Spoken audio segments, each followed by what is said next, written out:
So today, I'm going to be doing another feeding for Jeremiah, the American bullfrog.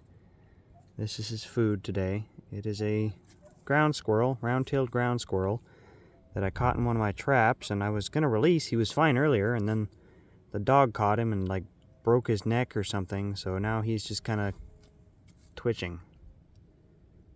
So, yeah. He certainly can't survive on his own now. So I figured I'd feed him to Jerry, because he's hungry again. And just like that. Can't really see all that well with the lily pads in the way. Damn it, Jerry, why'd you have to go under there? Problem is, if I move him aside too much, it might spook him. Oh, there we go. Right there.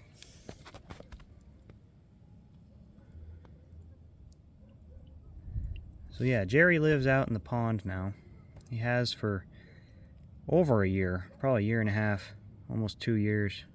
Actually, it might be 2 years, because we've been at this house about 2.5 years, and I think I put him outside. I put him outside the first year, after the first winter, because we moved out here in November. So I put him out here the first summer, but he was in his own separate outdoor enclosure before he came over here. He just kind of moved over here on his own. He escaped, and he's lived here since.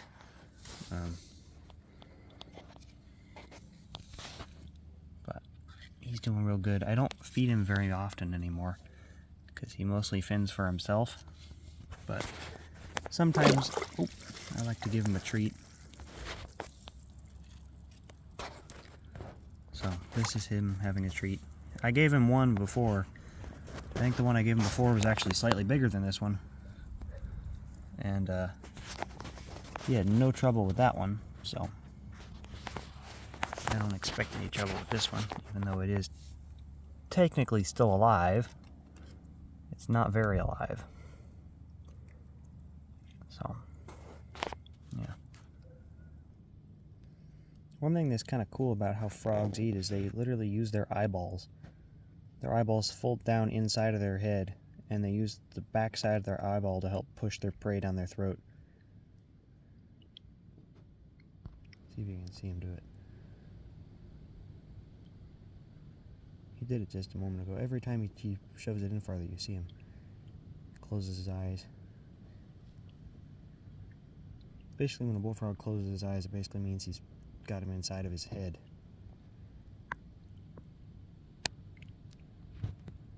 Any moment now.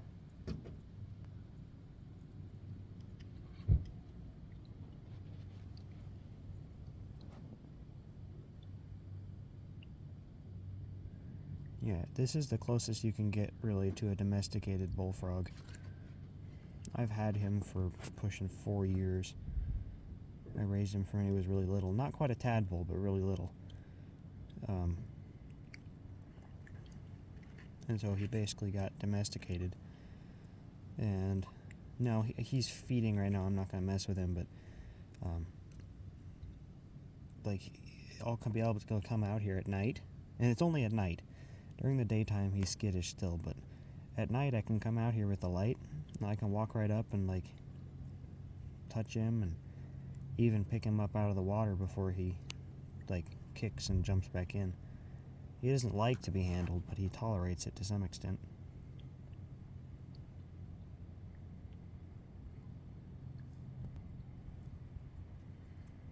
So, yeah, I fed him crayfish. I used to feed him crayfish. That was his main staple when I was raising him. It was crayfish. And he ate some pretty damn big ones. But now he eats moths and whatever else. He ate my tilapia that I had in here. I put 3 tilapia back in here after I brought him inside for the winter. And he ate at least one of them. I think he ate at least 2, personally, because, well, I saw one a while ago, but now it's been at least a week since I've seen that one, so who knows, he might have eaten the 3rd one. So yeah, if you got small goldfish, they're not something you really want in your pond, because they will eat them. Oh, we got a toad. That's what's making the weird movement over here. We got a toad coming up. Hi, buddy. These toads are hilarious. Oh, he spooked Jerry. Or I spooked Jerry, or somebody did. A little bit. Yeah, it's going to take him a minute to eat that, so... Well, the squirrel's definitely dead by now. Unfortunately, he's under the leaves, so you can't really see him, but he's got probably most of it down now. Let's hope I don't spook him. Still farther under there. Okay, wrong leaf. Yeah, I don't want to spook him, so I'm not going to flip that. But the squirrel, I think the dog broke its neck, because all it could do was kind of twitch its front legs and breathe. That's about all it could do. So, yeah. It was completely defenseless. I wouldn't want to feed him a live one, because those things are feisty. I wouldn't want to feed him a healthy, you know, active one. Yeah, they're feisty. But he seems pretty happy now. For some reason, like, his stomach is on one side of his body more than the other, and that's just normal anatomy. That's the same with us, but he tends to like lean sideways one direction when he's eating. So he's got like the gut of the animal right there, but then its head is over on the other side. You can see a little lump there. So, yeah, the squirrel's definitely dead by now. He just keeps going. And he seems to now have all but the legs and tail down. As you can see, just legs and tail now. So, yeah, he lives in here. This is my pond. It's 16 feet long by 4 feet wide by originally like 18 inches, 2 foot deep.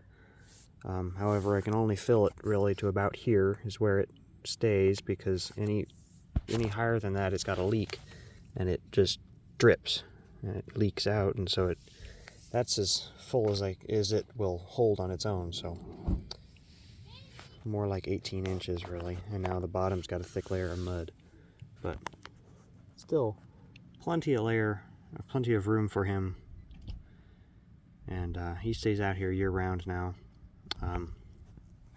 It's a good habitat for him, I think. He seems quite happy in here.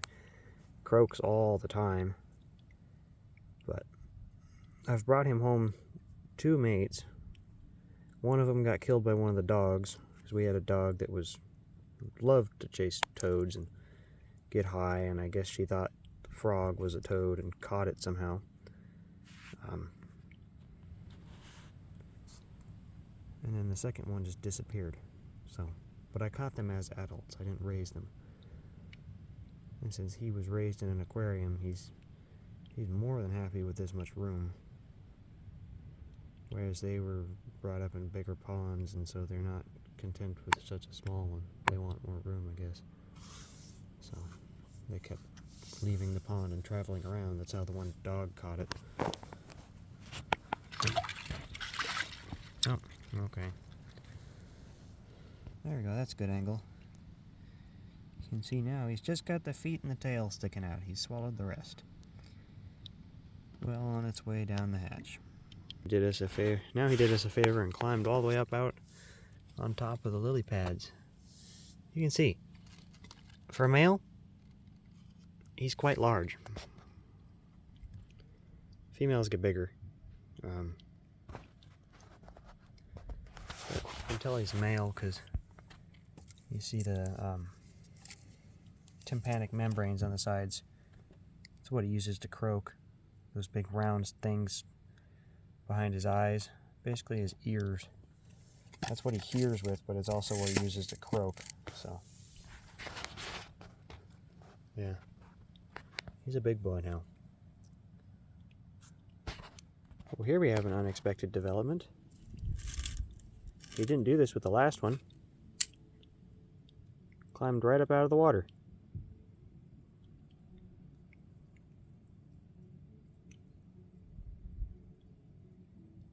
Huh. Wasn't expecting that, but okay. Sometimes he did this in the aquarium with the big crayfish, the really big crayfish. He would do this.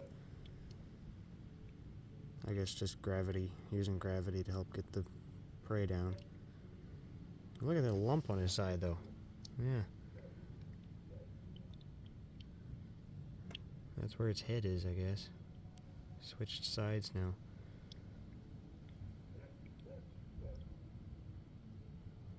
Yeah. Frogs are crazy. They can eat anything that they can swallow. Anything that's not wider than their head, basically, they can eat. Yeah. I've had him for so long. First time I actually tried to bring him outside was when we still lived in Tempe. I made this pond bin, like, cage enclosure thing around it. And I put him, and I think I had 2 other frogs at the time. Originally, I had him and like 3 others, and I think he ate all the others. Well, he ate all but one of the others. So he ate like 3, and then I gave the last one to a friend of mine, and they put it in their pond. As far as I know, they still have it.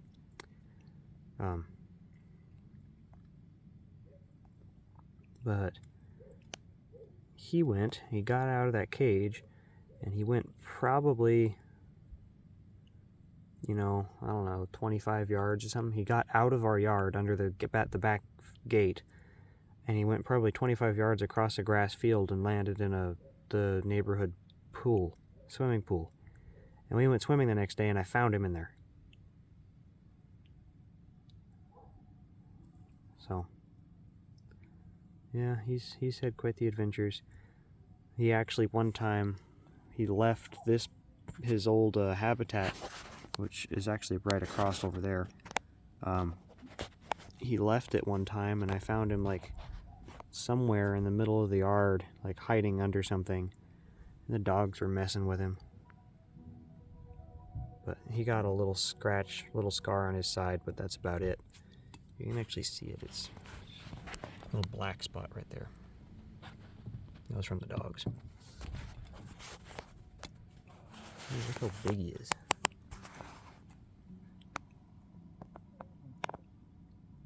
And just as a bonus, here's another Arizona invasive species.